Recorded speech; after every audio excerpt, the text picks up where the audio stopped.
अस्सलाम वालेकुम। नई वीडियोस के लिए चैनल को सब्सक्राइब जरूर कीजिए और बेल आइकॉन के बटन को दबा दीजिए। शुक्रिया।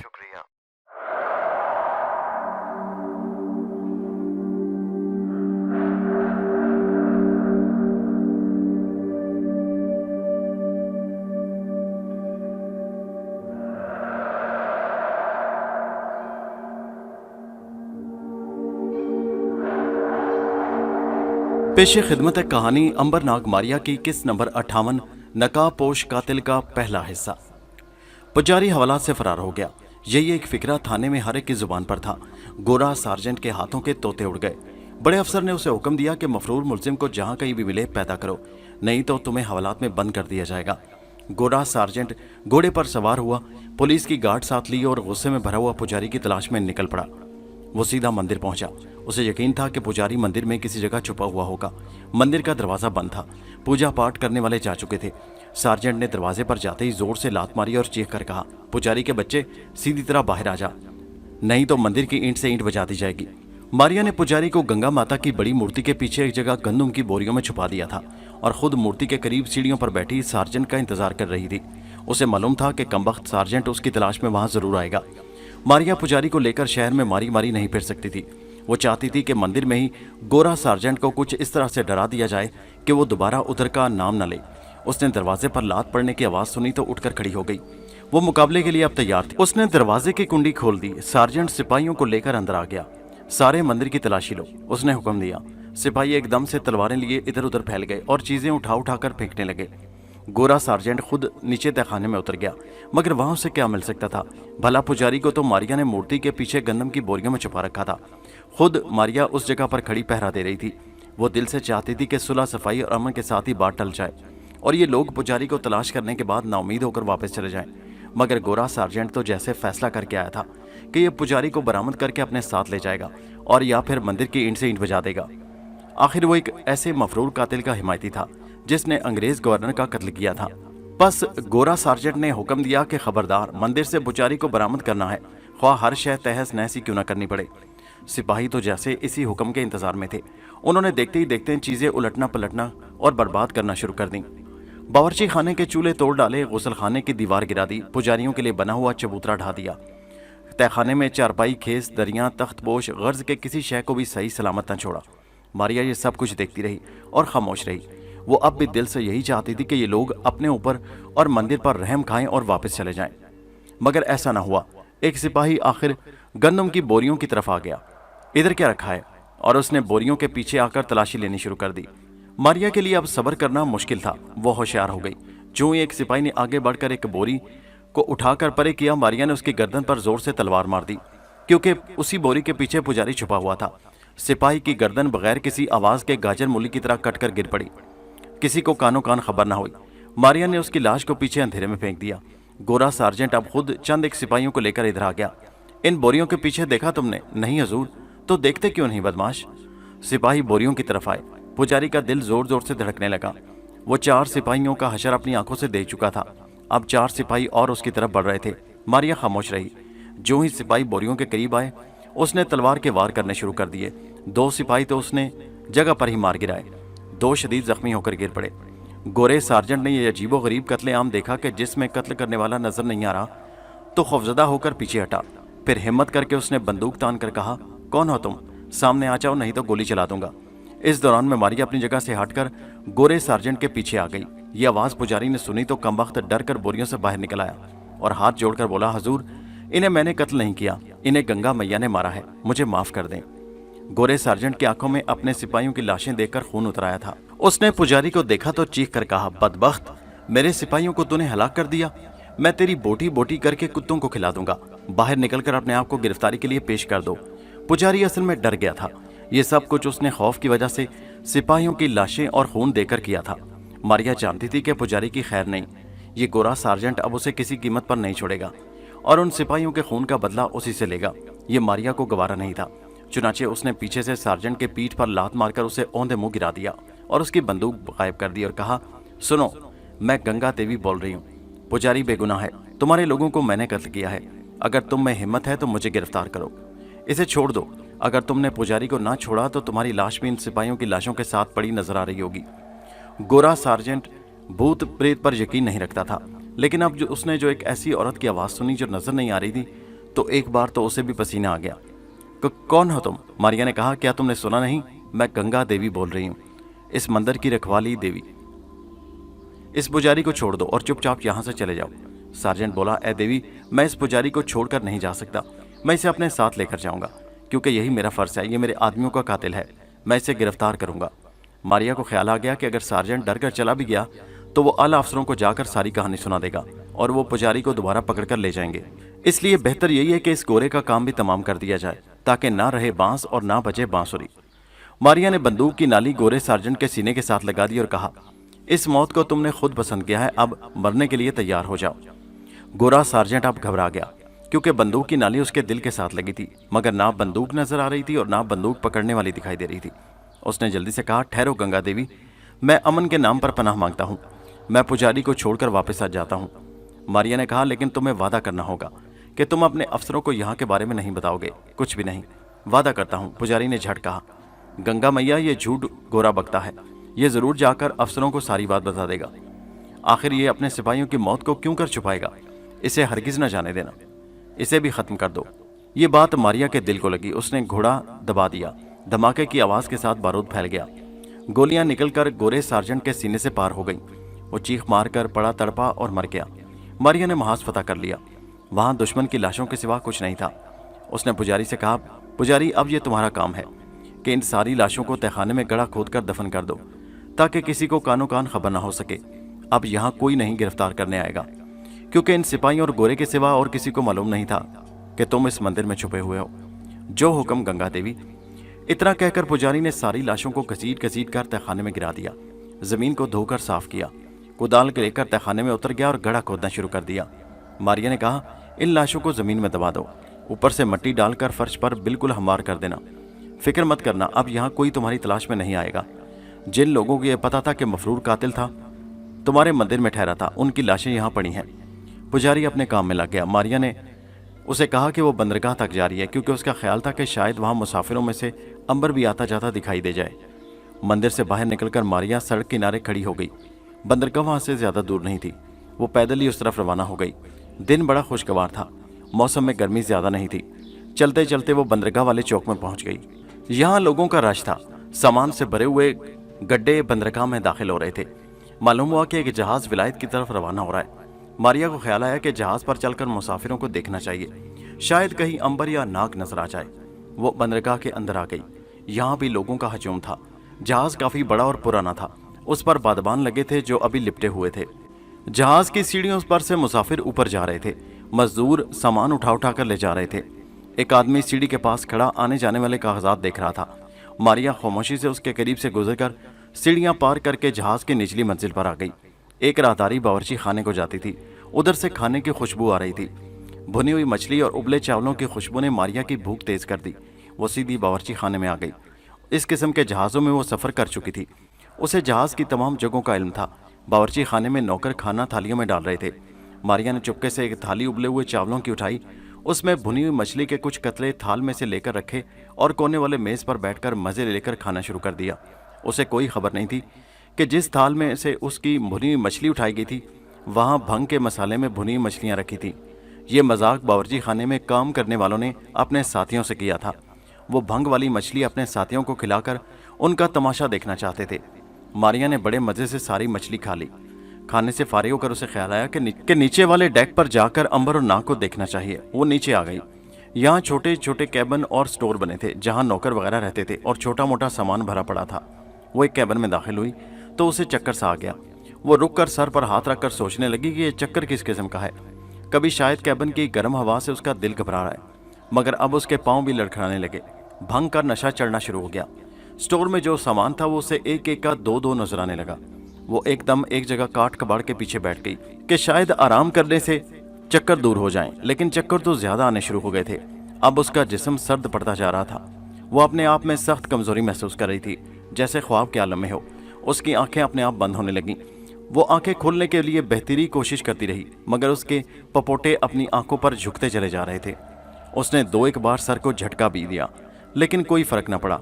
गर्दन एक तरफ ढलकती चली गई और फिर वो पुराने बक्सों और संदूकों के पास एक गहरी नींद में खो गई। भंग अपना काम कर चुकी थी। तीसरे पहर जहाज की सीढ़ी उतार दी गई। सारे मुसाफिर और सारा सामान जहाज पर लादा जा चुका था। जहाज का लंगर भी उठा दिया गया। उसके बादबान खोल दिए गए। जहाज का कप्तान ऊपर अरशे पर आकर खड़ा हो गया। जहाज की छोटी तोप ने हल्के हल्के 3 गोले चलाए। ये जहाज के चलने का ऐलान था। लोगों ने खुशी से तालियां बजाईं। छोड़ने आए हुए लोगों ने रुमाल हिलाने शुरू कर दिए और जहाज अपनी मंजिल की तरफ रवाना हो गया। मारिया स्टोर रूम में पुराने संदूक के पास नीम बेहोश पड़ी थी। उसे कोई खबर नहीं थी कि जहाज रवाना हो चुका है। शाम गरूब हो गई। रात के पहले पहर जहाज दरियाई जमुना से निकलकर खुले समंदर में दाखिल हो गया। जहाज पर मशलें रोशन कर दी गईं। कुछ देर तक मुसाफिर अरशे पर हंसते खेलते बातें करते रहे। फिर वो ठंडी ठंडी हवा में सो गए। आला दर्जे के कैबिनों में अंग्रेज यानी गोरे लोग, उनकी औरतें और बच्चे सफर कर रहे थे। वो भी काफी रात गुजर जाने के बाद सो गए। जहाज बड़े सुकून के साथ समंदर में सफर करता रहा। अब ऐसा इत्तेफाक हुआ कि मल्लाह किसी शय की तलाश में उस स्टोर रूम में दाखिल हुआ जहां पुराने संदूकों के पास मारिया बेहोश या गहरी नींद में मदहोश पड़ी थी। मल्लाह चीज़ों को इधर उधर लुढ़काकर अपनी शय को तलाश करता करता उस संदूक तक भी पहुंच गया जहां मारिया सो रही थी। मारिया को आज से हजारों साल पहले जिस देवी ने बद्दुआ या दुआ दी थी कि तुम हमेशा जिंदा रहोगी और गायब रहोगी, उसने ये भी कहा था कि खबरदार कभी जिंदगी में किसी जगह बेहोश मत होना। अगर तुम बेहोश हो गई तो तुम जाहिर हो जाओगी और लोग तुम्हारा जिस्म देख सकेंगे उस वक्त तक कि तुम दोबारा होश में नहीं आ जाती। उस वक्त मारिया का जिस्म साफ दिखाई दे रहा था। मल्लाह चीज़ें उलटता पलटता जब संदूक के पास आया तो मशल की रोशनी में से एक खूबसूरत चेहरे और सुनहरे बालों वाली हसीन लड़की नजर आई जो संदूक के साथ लगी बेहोश पड़ी थी। वो ठिठक कर वहीं खड़े का खड़ा रह गया। फिर वो भागकर अपने दूसरे मल्लाह के पास गया और उसे सारी बात सुनाई। दोनों स्टोर रूम में आ गए और मारिया को झुककर गौर से देखने लगे। ये तो कोई बेयारो मददगार लड़की दिखाई देती है और खूबसूरत भी बहुत है। अगर हम इसे विलायत जाकर फरोख्त कर दें तो काफ़ी रुपया कमा सकते हैं। चलो इसे उठाकर अपने कैबिन में ले जाकर बंद कर देते हैं। उन्होंने बेहोश मारिया को उठाया और एक पुराने से कैबिन में लाकर बंद करके बाहर से ताला लगा दिया। ये भी मारिया के साथ एक अजीब किस्म का मजाक हुआ था। दोनों मल्लाह बड़े खुश थे कि उनके हाथ बड़ा कीमती माल आ गया और विलायत में इस लड़की की कीमत खूब बढ़ेगी। वो उसे बड़े महंगे दामों फरोख्त करेंगे। अब एक और इत्तेफाक होता है, ज़रा ये भी सुनिए। जिस स्टोर रूम में मल्लाहों ने मारिया को लाकर बंद किया था वहाँ जहाज़ के कप्तान ने एक नक्शा छुपा रखा था जिसका इल्म किसी को नहीं था। जहाज़ की रवानगी के दूसरे रोज़ वो स्टोर रूम में आ गया कि चल कर देखता हूँ नक्शा अभी तक वहीं पड़ा है या नहीं। उस वक्त दोनों मल्लाह मारिया के पास बैठे उसे होश में लाने की तरकीबें कर रहे थे। कभी उसे ज़ोर ज़ोर से हिलाते, कभी मुंह पर पानी के छींटे मारते, मगर मारिया ने ऐसी भंग पी थी कि होश में आने का नाम ही नहीं ले रही थी। इतने में स्टोर रूम का दरवाज़ा खुला और जहाज़ का कप्तान अंदर आ गया। उसने मशल जलाकर संदूक खोलने का इरादा ही किया था कि आहट से चौंका। कौन है? दोनों मल्लाह डर कर सिमट गए। कप्तान ने मशल आगे की तो देखा एक खूबसूरत हसीन लड़की सो रही है और 2 मल्लाह उसके आसपास दुबके बैठे हैं। कप्तान ने गुस्से से कहा, क्या कर रहे हो तुम यहाँ और कौन है ये लड़की? मल्लाह हाथ बांधकर खड़े हो गए और सच सच सारा माजरा कह सुनाया। कप्तान को बड़ा गुस्सा आया कि ये लोग इस गरीब लड़की को अगवा करके फरोख्त करने का इरादा रखते हैं। उसने हुक्म दिया, इस लड़की को ऊपर मेरे कैबिन में ले चलो। तुम दोनों को मैं नौकरी से बर्खास्त करता हूँ और जेल में बंद करता हूँ। चलो ऊपर। दोनों मल्लाहों ने मारिया को उठा लिया और ऊपर लाकर कप्तान के कैबिन में बिस्तर पर लेटा दिया। कप्तान ने दोनों मल्लाहों को हवालात में बंद कर दिया। वो बड़ा हैरान था कि ये लड़की कौन हो सकती है। वो यही समझा कि ये किसी मुसाफिर की बेटी है और ये बदमाश उसे उठाकर ले गए थे। कप्तान ने सारे जहाज़ पर ऐलान करवा दिया कि अगर किसी की बहन, बीवी या बेटी गुम हुई तो उसे आकर इतला करे, मगर कोई उसके पास ना आया। मुसाफिरों की फहरिस्त में भी उस लड़की का कहीं जिक्र न था। कप्तान ने यही ख्याल किया कि इस लड़की को बदमाश मल्लाह शहर से उठाकर लाए होंगे और जहाज़ में छुपा दिया कि वलायत पहुंचकर इसे फरोख्त करके माल कमाएंगे। कप्तान ने मारिया को होश में लाने की कोशिश की। मारिया बिल्कुल बेहोश पड़ी थी। तीसरे रोज़ शाम का वक्त था। कप्तान अभी अभी दवाई मल कर बाहर गया था कि मारिया को होश आ गया। उसने चारों तरफ देखा। सबसे पहले तो उसे महसूस हुआ कि ज़मीन हिल रही है। समझी कि शायद जल्जला आ गया है। जल्दी से उठकर बैठ गई और उसकी नज़र सामने शीशे पर पड़ी तो हैरान रह गई। एक मुद्दत के बाद उसे शीशे में अपना अक्स दिखाई दे रहा था। उसे देवी के अल्फाज याद आ गए, अगर कभी तुम बेहोश हो गई तो तुम जाहिर हो जाओगी और लोग तुम्हें देख सकेंगे। फिर जब तुमको होश आ जाएगा तो तुम्हारा जिस्म फिर से आहिस्ता आहिस्ता गायब होना शुरू हो जाएगा। मारिया परेशान हो गई कि वो कहाँ है और ये जगह कौन सी है। वो बेहोश हो कैसे हो गई? उसे याद आया कि उसने मछली और चावल खाए थे। जाहिर है उसी खाने में बेहोशी की कोई शय मिली हुई होगी। वो फौरन समझ गई कि वो जहाज़ के किसी आला दर्जे के कैबिन में है और जहाज़ समंदर में चला जा रहा है। वो उठकर गोल आईने के पास आई। उसमें अभी तक उसका अक्स नजर आ रहा था। फिर आहिस्ता आहिस्ता अक्स गायब होना शुरू हो गया। मारिया पूरी तरह होश में आ चुकी थी और देवी के अल्फाज के मुताबिक अब वो दोबारा गायब हो चुकी थी। अब सिर्फ उसका आधा जिस्म और सर बाकी रह गया था। देखते देखते मारिया का धड़ और सर भी गायब हो गया। अब वो गायब थी और उसे कोई नहीं देख सकता था, कोई नहीं छू सकता था। वो एक कुर्सी पर बैठ गई क्योंकि कैबिन से बाहर से बंद था। कुछ देर बाद से कैबिन खुलने की आवाज आई।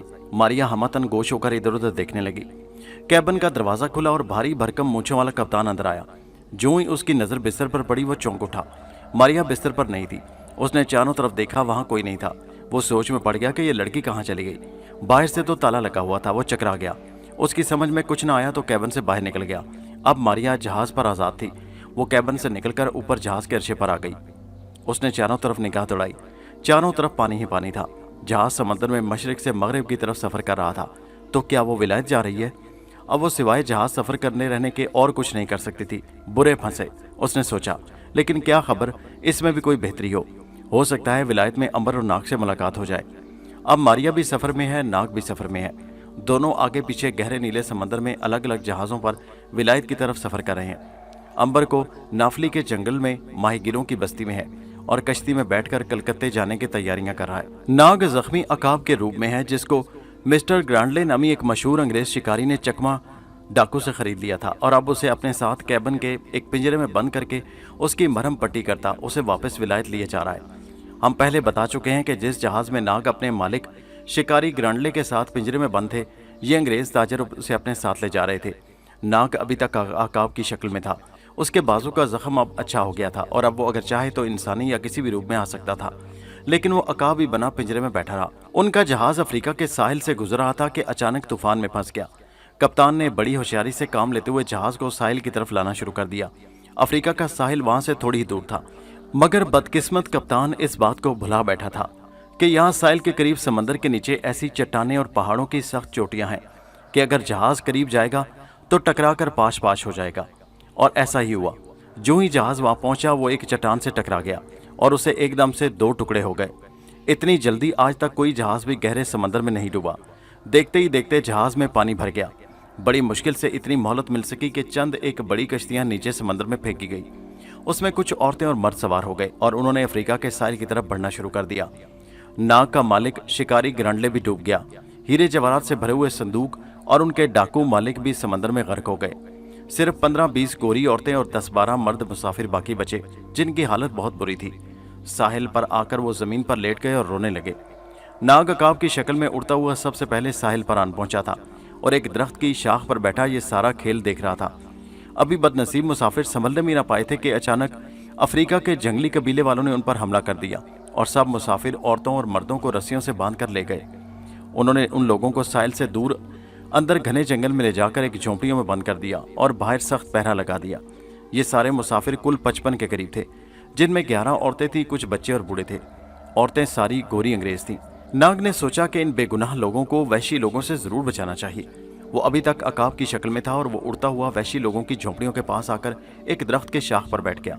क्या देखता है कि एक जगह आग पर पड़ी सी देग रखी है और उसमें गर्म पानी उबल रहा है। फिर वहशी लोगों ने देग को उठाकर एक तरफ रख दिया और अब आग के इर्द गिर्द रक्स करने लगे। उनका वहशी सरदार अचानक झोंपड़ी से बाहर निकला। उसने अपने हाथ ऊपर उठाया। हर तरफ खामोशी छा गई। अकाब चूंकि सब जुबानें समझ लेता है, इसलिए कान खड़े करके सुनने लगा कि ये सरदार क्या कहता है।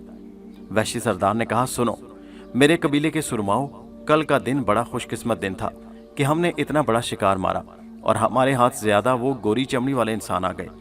इस वक्त हमारे पास अपने देवता श्री गृहस्थ नाग को कुर्बानी के लिए पेश करने के वास्ते 25 इंसान मौजूद हैं, जिन्हें हम परसों से कुर्बान करना शुरू कर देंगे, क्योंकि परसों पूरे चांद की रात है और हमारे गृहस्थ नाग देवता का जन्मदिन है। इस पर सारे वैशी लोग खुशी से नाचने लगे। नाग को समझने में अब ज्यादा देर न लगी। उन वैशी लोगों का देवता कोई गृहस्थ नाग है और ये आदमखोर नहीं है, लेकिन इंसानों को अपने देवता के आगे ज़िबा कर देते हैं और उनका खून देवता को पेश करते हैं।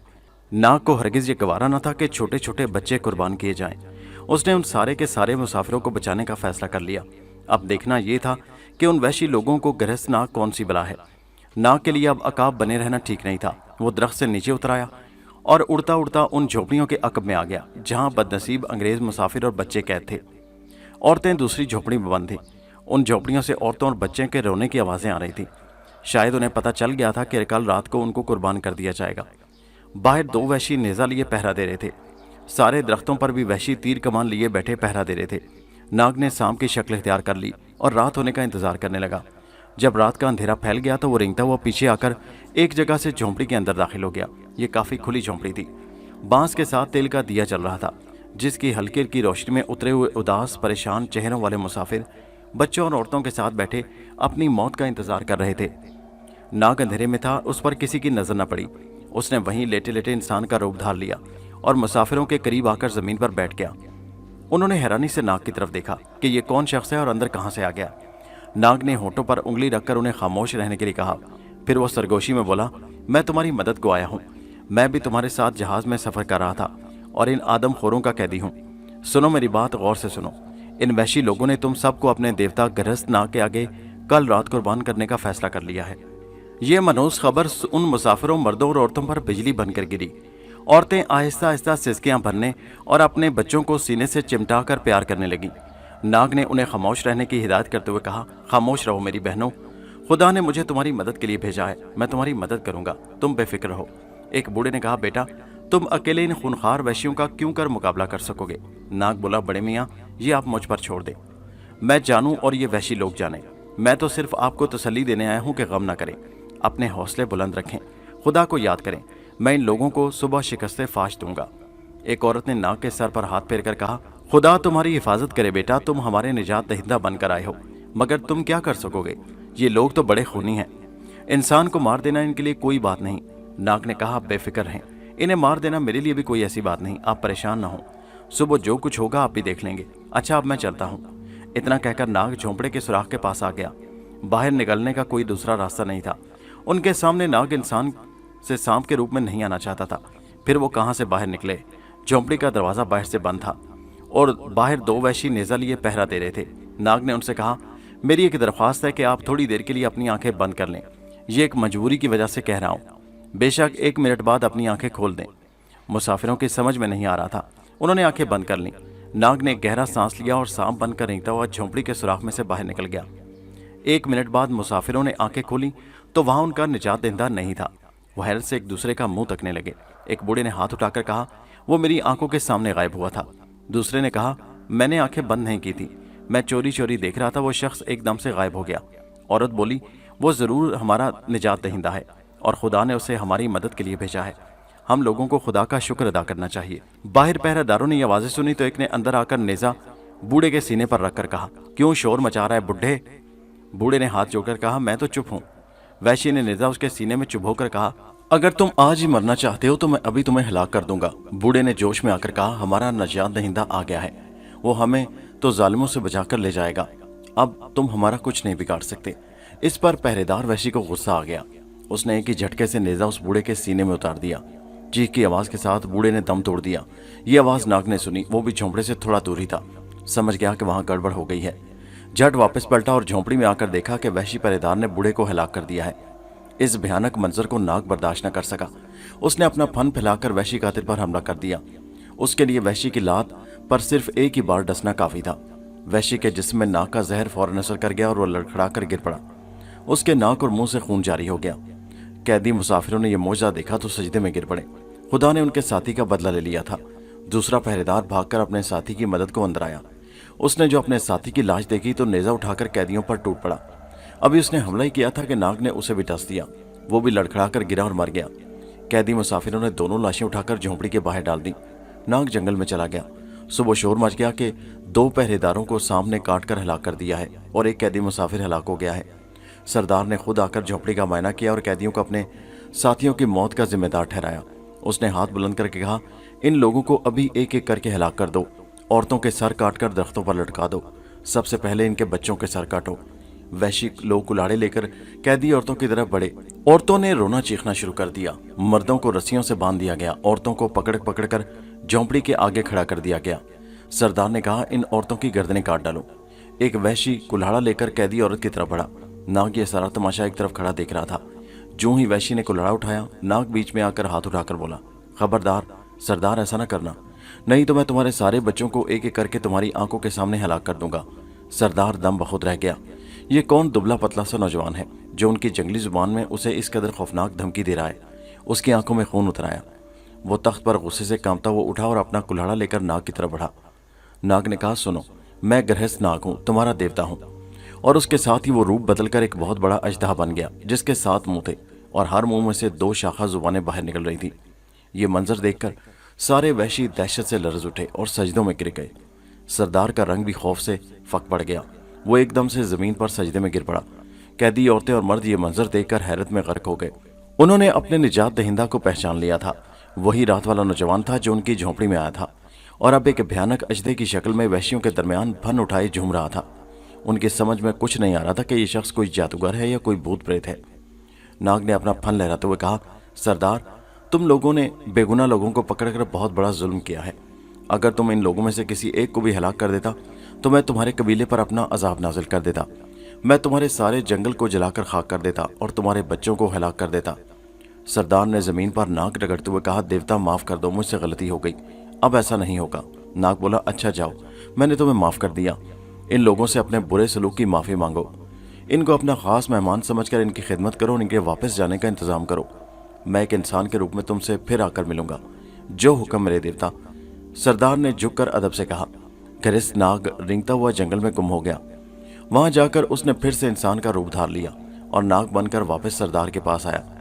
उसने सरदार की गर्दन पर हाथ रखकर कहा, सुनो सरदार, मुझे गृहस्थ देवता ने भेजा है। मैं अपनी निगरानी में इन कैदियों को लेकर इनके वतन जाऊंगा। तुम्हारा फर्ज है कि इनके सफर का और बंदोबस्त करो। सरदार ने झुककर कहा, ऐसा ही होगा मेरे अजीम देवता। उसी वक्त सरदार के हुक्म से कैदी मुसाफिरों को आज़ाद कर दिया गया। उनकी तवाज़ो ताज़ा जंगली फलों और मुर्गियों के भुने हुए गोश्त से की गई। उनके लिए शानदार झोंपड़ी में घास फूस के लिए आरामदेह बिस्तर बिछा दिए गए, जहां वो आराम करने की गर्ज से लेट गए। नाग सरदार के पास बैठा उससे सफ़र के बारे में बातें करता रहा। उसने पूछा, इन लोगों के लिए सफ़र के लिए क्या बंदोबस्त हो सकता है? नाग ने पूछा। सरदार ने अदब से कहा, मेरे आका, आप देवताओं के साथी हैं, आपको सब कुछ मालूम है, जैसा आप कहेंगे वैसा ही किया जाएगा। नाग बोला, अभी तुम इन बातों को छोड़ो कि मैं क्या कर सकता हूँ और क्या नहीं। सवाल सिर्फ यह है कि हम लोग किस रास्ते से सफ़र करें कि यहाँ किसी ऐसे शहर में पहुँच सके जहाँ से इन लोगों को अपने वतन जाने के लिए जहाज़ मिल जाए। सरदार ने कहा, आका, यहाँ से करीबी बंदरगाह 100 मील के फासले पर है। वहाँ तक जाने के 2 रास्ते हैं। एक रास्ता जंगल में से होकर गुजरता है जो खतरनाक है और जंगली दरिंदों से भरा पड़ा है। दूसरा रास्ता समंदर का है। ये रास्ता ज़्यादा महफूज है। अगर आप इन लोगों को लेकर समंदर के रास्ते सफ़र करें तो खैरियत से बंदरगाह तक पहुँच जाएंगे। नाग ने पूछा, क्या ये सफ़र हमें कश्ती पर करना पड़ेगा? इसी सूरत में क्या इतनी बड़ी कश्ती हमें मिल जाएगी जिसमें ये सारे मुसाफिर सवार हो जाएं? सरदार ने कहा, इसका इंतज़ाम मैं कर दूंगा। हजूर, मेरे पास एक बहुत बड़ी कश्ती है। वो कश्ती मैं आपकी नज़र करता हूँ। उसमें खाने पीने का सामान भी भर दिया जाएगा। आपको रास्ते में किसी किस्म की कोई तकलीफ नहीं होगी। नाग ने पूछा, यह सफ़र कितने दिनों का होगा? सरदार बोला, अगर आप साहिल के साथ साथ सफ़र करते रहें तो 7 रोज़ में बंदरगाह पर पहुँच जाएंगे। मैं अपना एक आदमी आपके साथ कर दूंगा जो आपकी रहनुमाई करेगा। बहुत खूब, तुम कश्ती तैयार करो, हम जितनी जल्दी हो सके यहाँ से कूच कर जाएंगे। नाग ने आकर मुसाफिरों को ये खुशखबरी सुनाई कि उनके सफ़र का सारा इंतज़ाम हो गया है। इससे वो बड़े खुश हुए और उसका शुक्रिया अदा करने लगे। नाग ने उन्हें तसल्ली दी और कहा कि उन्हें सिर्फ खुदा का शुक्र अदा करना चाहिए। अगर खुदा की मर्जी ना होती तो तुम अब भी इस मुसीबत से निजात नहीं हासिल कर सकते थे। सफ़र की तैयारियां शुरू हो गईं। सरदार ने कश्ती में काफ़ी फल वगैरह रख दिए थे। पीने का पानी भी लकड़ी के ड्रम में भरकर रख दिया गया। और फिर एक रोज़ नाग ने सारे मुसाफिर मर्दों, औरतों और बच्चों को कश्ती में सवार कराया। एक वहशी रहनुमा को साथ लिया। सरदार से हाथ मिलाकर मुसाफा किया और कश्ती में सवार कराया। बादबान खुलते ही कश्ती ने साहिल के साथ साथ मगरिब की तरफ सफ़र शुरू कर दिया। हवा मुवाफिक चल रही थी। सफ़र तेज़ी से होता रहा। रात को भी कश्ती चलती रही। यूं ही 3 रोज़ गुजर गए। चौथे रोज़ समंदर में लहरें उठने लगीं। हवा तेज़ हो गई और बारिश भी हो गई। बादल खूब गरजने लगे। लेकिन चूंकि कश्ती में सारा इंतज़ाम पहले से कर लिया गया था, इसलिए किसी किस्म की परेशानी का सामना न करना पड़ा। सारा दिन और सारी रात बारिश होती रही। तेज़ हवाएं चलती रहीं। कश्ती डोल रही थी, लेकिन लहरें उसे आगे ही आगे बहाए ले जा रही थी।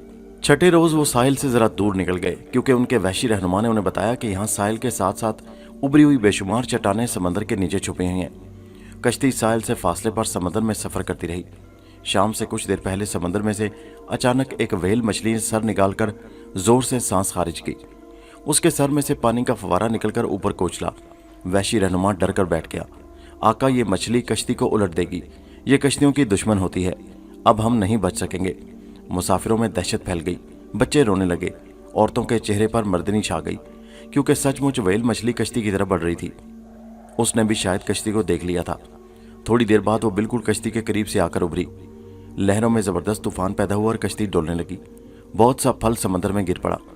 व्हेल मछली खूनखार मुंह खोले अपनी लाल लाल खूनी आंखों से देखती कश्ती की तरफ बढ़ रही थी। वो कश्ती को उलटने का इरादा रखती थी।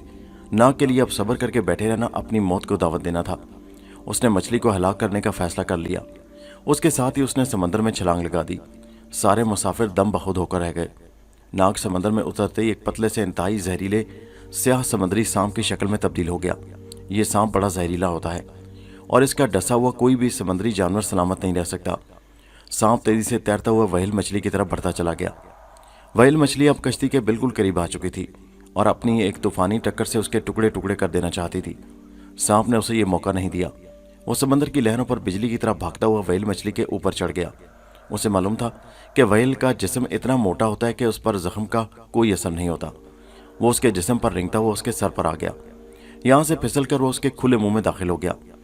सांप व्हेल के मुंह में जाकर उसके हलक में डसना चाहता था ताकि वो जल्द से जल्द मर सके। व्हेल मछली का मुंह बहुत बड़ा था, उसमें आधा पानी भरा हुआ था। सांप को यूं लगा जैसे वो किसी आबशार के दहाने में दाखिल हो गया। व्हेल मछली का हलक से ऊपर एक गुंबद की छत की तरह नजर आ रहा था। वो रेंगता हुआ उसके तालू पर जा बैठा और पलक झपकते में उसने तालू में 2 जगहों पर डसकर अपने जिस्म का सारा मोहलिक जहर व्हेल के जिस्म में दाखिल कर दिया। उसके साथ ही सांप तेजी से तैरता हुआ व्हेल के मुंह से निकलकर उसके जिस्म पर आ गया। यहाँ से रेंगकर उसने समंदर की छलांग लगा दी और लहरों पर तैरता हुआ कश्ती की जानिब बढ़ने लगा। दोस्तों, ये कहानी जारी है। इसका अगला हिस्सा नेक्स्ट वीडियो में मुलाहिजा कीजिए, जिसका लिंक इसी वीडियो के नीचे डिस्क्रिप्शन में मौजूद है। और हमारे चैनल हैदर वॉइस को सब्सक्राइब कीजिए। शुक्रिया।